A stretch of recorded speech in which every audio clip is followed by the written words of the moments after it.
తిరుపతి జిల్లా కోట పట్టణంలో శుక్రవారం నిర్వహించిన ఇంటింటికి కాంగ్రెస్ ప్రచార కార్యక్రమంలో ఆయన పాల్గొని ప్రజలకు కరపత్రాలు పంపిణీ చేస్తూ అవగాహన కల్పించారు. ఈ సందర్భంగా ఆయన మాట్లాడుతూ రాష్ట్ర ప్రజలు కాంగ్రెస్ పార్టీ అధికారంలోకి రావాలని మార్పు కోరుకుంటున్నారన్నారు. ఎస్సీ, ఎస్టీ, బీసీ, మైనార్టీ ప్రజలు కాంగ్రెస్ పార్టీపై మొగ్గు చూపుతున్నారన్నారు. 2024 ఎన్నికల్లో వైఎస్ఆర్ కాంగ్రెస్ పార్టీకి డిపాజిట్లు కూడా రావని తెలిపారు. రాబోయే కొద్ది రోజుల్లో వైఎస్ఆర్ కాంగ్రెస్ పార్టీని వీడి కొంతమంది పెద్ద నాయకులు కాంగ్రెస్ పార్టీలోకి చేరేందుకు సిద్ధంగా ఉన్నారన్నారు. అదేవిధంగా ధరలు, ట్యాక్సులు, జీఎస్టీ, నిరుద్యోగాన్ని తగ్గించగలిగిన ఆంధ్రప్రదేశ్కు ప్రత్యేక హోదా ఇవ్వగలిగిన పార్టీ ఒక కాంగ్రెస్ పార్టీ మాత్రమేనని ఆయన అన్నారు. ప్రభుత్వ ఉద్యోగులకు, ఉపాధ్యాయులు పాత పెన్షన్ విధానం అమల్లోకి రావాలన్నా, రైతులకు రుణమాఫీ, పంటలకు గిట్టుబాటు ధర కాంగ్రెస్ పార్టీతోనే సాధ్యమని అన్నారు. దుగరాజపట్నం కోర్టు నిర్మాణం కాంగ్రెస్ పార్టీ మాత్రమే చేయగలదని ధీమా వ్యక్తం చేశారు.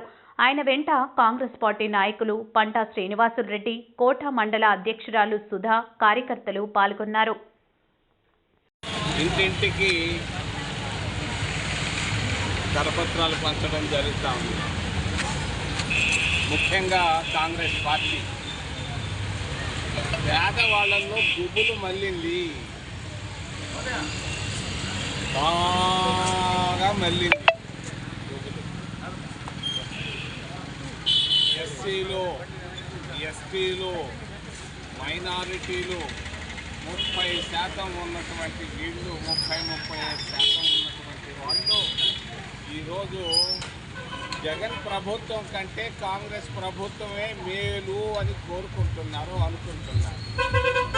నేను అడిగాను ఎంతోమంది, ఎందుకు మీరు నవరత్నాలు ఇస్తున్నారు కదా అంటే వాళ్ళు అంటున్నారు, ఏమయ్యా అది కూటుకు వస్తుందా, కుక్కకు వస్తుందా, దేనికి వస్తుంది, ఏం ప్రయోజనం దానివల్ల? మేము కాంగ్రెస్ ప్రభుత్వంలో ఎన్నో అభివృద్ధి కార్యక్రమాలు మేము అనుభవించాం. ఈరోజు అభివృద్ధి అనేది కనపడటం లేదు, చీకటి రోజులుగా మారాయని వాళ్ళు చెప్తున్నారు. నేను ఒక్కటి చెప్తున్నాను చాలా స్పష్టంగా, రేపు జరగబోయేటువంటి ఎన్నికలు కాంగ్రెస్కి, తెలుగుదేశానికి ఎన్నికలు. డిపాజిట్లు కూడా రావు జగన్మోహన్ రెడ్డికి, ఆయన పార్టీకి. ఎన్నికలు 15 రోజుల లోపలనే, దగ్గరలో ఫిబ్రవరిలో మా పార్టీలోకి 100 మంది పెద్ద నాయకులు చేరబోతున్నారు. 100 మంది పెద్ద నాయకులు చేరబోతున్నారు. ఇక్కడ వెళ్ళిన వాళ్ళు అక్కడికి వెళ్ళిన వాళ్ళు ఇక్కడికి రాబోతున్నారు. మేము డిపాజిట్లు అడగటం లేదు, అయ్యా డబ్బు 100 కోట్లు చూపించు, 200 కోట్లు చూపించు అని అడగటం లేదు.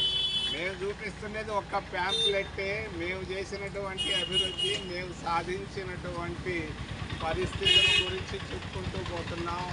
రేపు కాంగ్రెస్ ప్రభుత్వం 24 ఏప్రిల్లో ఏర్పాటైనా కూడా ఆశ్చర్యం లేనే లేదు. నేను కరాఖండిగా చెప్తున్నాను, ఊరకే ఊకదంపుడు ఉపన్యాసం కాదు. ప్రజల్లో గొప్ప మార్పు కనిపిస్తూ ఉంది, గొప్ప మార్పు కనిపిస్తుంది. అక్కడ తెలంగాణ చూశారు, టీవీల్లో చూస్తున్నారు. అక్కడ ఉన్నది ఇక్కడ ఎందుకు రాదు అని అడుగుతున్నారు. వాళ్ళు కూడా బస్సులో ఉచితంగా ప్రయాణం చేయాలని ప్రతి మహిళ కోరుకుంటూ ఉంది ఈరోజు. ఇది పరిస్థితి. కాంగ్రెస్ పార్టీ అధికారంలోకి రావడం ఖాయం. జగన్మోహన్ రెడ్డి పార్టీకి డిపాజిట్లు కోల్పోవడం ఖాయం. రాబోయేటువంటి ఎన్నిక తెలుగుదేశం చంద్రబాబు నాయుడికి, ప్రియాంక గాంధీకి జరగబోయేటువంటి ఎన్నిక. ఇందిరాగాంధీ కాంగ్రెస్ పార్టీకి, తెలుగుదేశం పార్టీకి జరగబోయేటువంటి యుద్ధంలో గెలవబోయేది కాంగ్రెస్ పార్టీ అని మీకు తెలియజేస్తున్నాను. పేదవాళ్ళంతా మా వైపు వచ్చేసారు, కోరుకుంటున్నారు.